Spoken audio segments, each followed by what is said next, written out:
El oído se halla constituido por tres sectores: el externo, pabellón auricular y conducto auditivo externo, que mediante la membrana del tímpano es separado del oído medio o caja timpánica en el que se hallan los huesecillos.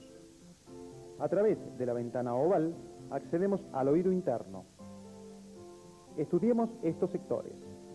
En la vista externa del temporal, habiendo resecado el hueso timpánico, abordamos las estructuras de la cara interna de la caja timpánica.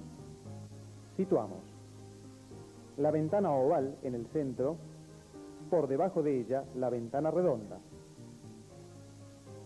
Hacia arriba iremos en busca de la pirámide, un detalle de ella, donde emerge el músculo del estribo. Por arriba, el nerviducto del facial, el relieve del conducto semicircular externo y el aditus ad antrum, comunicación con las celdas mastoideas. Dirigiéndonos ahora hacia adelante, hallaremos el pico en cuchara, punto de reflexión del músculo del martillo, y la dirección de la trompa de Eustaquio, comunicación con la rinofaringe. Por último, un relieve en el sector central, el promontorio, primer vuelta del caracol. Pasamos ahora a observar la membrana del tímpano, cara externa de la caja timpánica, desde su superficie exterior. Por transparencia, la cabeza del huesecilio martillo, su apófisis larga, el mango del martillo donde se fija la membrana, y el yunque, con su rama horizontal y su rama vertical. Entramos en la caja timpánica para observar los huesecillos. Desde la cara interna de la membrana, esta cadena osicular se extiende en forma homogénea y solidaria. Los estímulos auditivos, ondas sonoras, producen vibración sobre la cara externa de la membrana. La misma es transmitida y amplificada a nivel de la platina del estribo, que la transmite al sistema endolinfático del oído interno. Abordemos el oído interno en esta maqueta ampliada 230 veces su tamaño original. El conducto semicircular superior, el posterior y el externo. Las dilataciones ampulares del superior, externo y posterior. En el vestíbulo óseo, la ventana oval por arriba y la ventana redonda por debajo. Por último, el caracol óseo. Comparemos la maqueta con un preparado, trabajado con torno otológico sobre un hueso temporal izquierdo y replesionado con acrílicos. En la vista externa, describimos, en principio, el caracol óseo. En el centro de la imagen, la ventana oval y la ventana redonda. Los conductos semicircular superior, externo y posterior. Rellenamos este sistema con acrílicos y sometemos el preparado a corrosión. Situamos el caracol y rotando esta represión, detallamos con claridad las rampas vestibular por delante y timpánica por detrás del caracol membranoso. En la vista posterior, el sector correspondiente a la columela. Este maravilloso complejo de recepción de estímulos auditivos presenta su primer neurona a nivel del ganglio espiral. Los sonidos captados por los receptores situados en el órgano coclear ingresan al sistema a través del octavo par cócleo vestibular, su primer neurona en el ganglio espiral. A nivel protuberancial sitúan dos núcleos principales: el coclear ventral, donde hallan su segunda neurona, y el dorsal, con los núcleos accesorios. Algunas fibras ascienden en forma directa. La gran mayoría se distribuye en estrías acústicas que irán a buscar el núcleo coclear del lado contralateral, constituyendo el cuerpo trapezoide, estría acústica anterior. Las fibras ascienden como lemnisco lateral, se conectan con los tubérculos cuadrigéminos inferiores y a nivel subtalámico con los cuerpos geniculados internos o medial. Allí sitúan la cuarta neurona del sistema, abordando la corteza cerebral en las áreas 41 y 42 de Brodmann. Peculiarmente se distribuyen a manera tonotópica conforme a las características de los estímulos ingresados. El oído medio y el oído interno se encuentran ubicados en el seno del hueso temporal que hace las veces de estuche óseo. Lo hemos de estudiar, en principio, en su cara exocraneal, el zigoma, perteneciente a la escama del hueso temporal. El conducto auditivo externo, con el límite inferior y anterior dado por el hueso timpánico, que lo cierra en forma total. Por detrás del conducto auditivo externo, la porción mastoidea del temporal. Al abordarlo en su cara endocraneal, situamos dos sectores. Por un lado, la sutura petroescamosa que separa la porción petrosa, en celeste, de la escama. En la porción petrosa, el conducto auditivo interno en la cara póstero superior y la impronta del seno venoso lateral. Reflexionando el temporal con acrílicos, obtenemos un vaciado que describimos en la cara anterior y externa, conducto auditivo externo, la caja timpánica en marrón. Al rotar la preparación, evidenciamos claramente la trompa de Eustaquio, que lo comunica con el sector rinofaringeo, y al abordar la preparación desde la cara superior, detallamos la situación de la trompa de Eustaquio,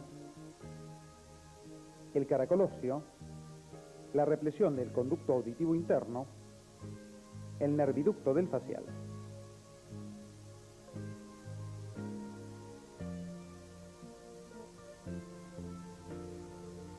Abordamos a continuación el estudio del ojo. En principio, su estuche óseo, la órbita.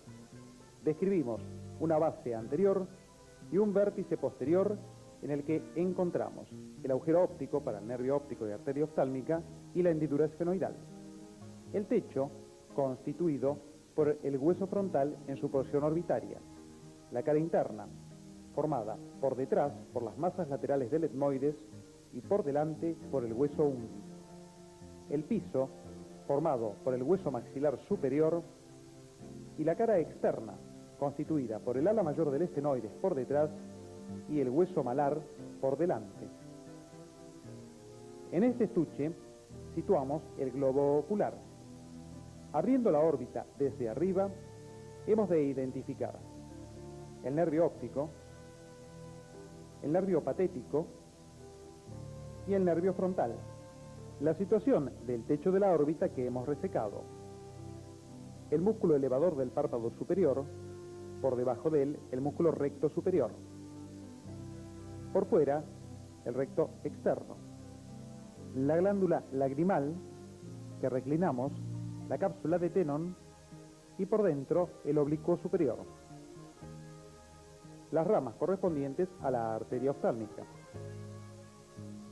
Abordando el contenido de la órbita en una preparación desde la vista anterior, identificamos el párpado superior seccionado, el borde tarsal, el músculo elevador del párpado superior, el tarso correspondiente al párpado inferior, en el globo ocular la córnea, la esclerótica por fuera de ella. Al abordarlo en su cara interna, el músculo oblicuo menor desinsertado y traccionado hacia abajo. Por debajo, el recto inferior, el recto interno y por arriba, el oblicuo mayor u oblicuo superior, su tendón directo, la reflexión que realiza a nivel de la polea y su tendón reflejo. Abordamos ahora la misma preparación en su cara superior. Reparamos el techo de la órbita que hemos resecado. Situamos el recto superior y la glándula lagrimal. Tomemos a continuación el globo ocular en la órbita. Para un mejor estudio y análisis, hemos de aislar el globo. Lo hemos de transformar, pues, en una maqueta. En ella hemos de describir.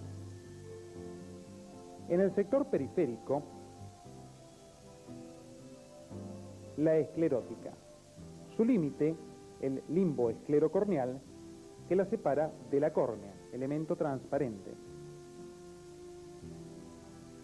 A través de ella, el iris y en el sector central, la pupila. Pasando a la observación lateral y abriendo este globo ocular, hemos de encontrar los distintos componentes de sus capas. Resecamos la esclerótica y abordamos el nervio óptico por detrás. En el sector anterior, la cámara anterior del globo ocular con el iris, la pupila, el cristalino con el ligamento suspensorio en los sectores superior e inferior. En la cámara posterior, la situación teórica del humor vítreo, el ligamento hialoideo y el detalle de la capa interna, la retina. Apreciamos los elementos venosos y arteriales. Las tres capas del ojo, la retina, coroides y esclerótica por fuera. Las imágenes que se presentan ante el globo ocular han de sufrir un mecanismo óptico de inversión. Al pasar por los medios transparentes, en especial el cristalino, que actúa como lente biconvexa, produce una inversión de forma tal que el segmento superior se proyecta al inferior de la retina y viceversa. La capa de receptores de la retina es dada por los conos en blanco y bastones en negro. En un segundo estrato hallamos en rojo las células bipolares, células características, en marrón las células horizontales y los axones de las células amacrinas. Seguimos estos axones hasta abordar la tercera capa, células ganglionares en verde y los cuerpos de las amacrinas. Situamos los estratos. Entre la capa de conos y bastones y las células bipolares, la capa plexiforme externa. A nivel de los cuerpos de las células bipolares, una capa nuclear, la capa nuclear interna. Pasando ahora al nivel de conexión entre células bipolares y ganglionares, otra capa plexiforme, la capa plexiforme interna, que graficamos. Por último, la situación de los cuerpos de las células ganglionares han de constituir toda una capa, el estrato ganglionar o capa ganglionar.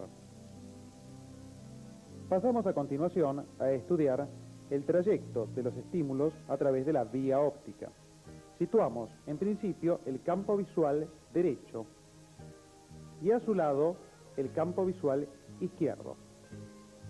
Dividido de esta forma el campo visual global, ubicamos ambos globos oculares con los sectores nasal y temporal de las retinas, nervio y quiasma óptico con la decusación del sector nasal de ambas retinas, la llegada de las fibras hasta la situación del cuerpo geniculado lateral o externo y la radiación óptica hasta corteza cerebral.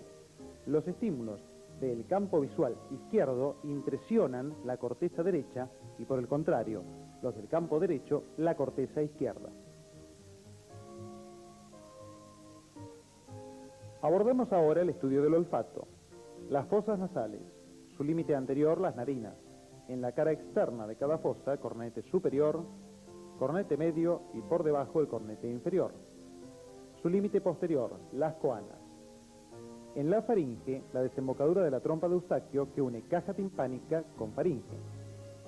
Y por detrás y arriba la fosita de Rosenmüller.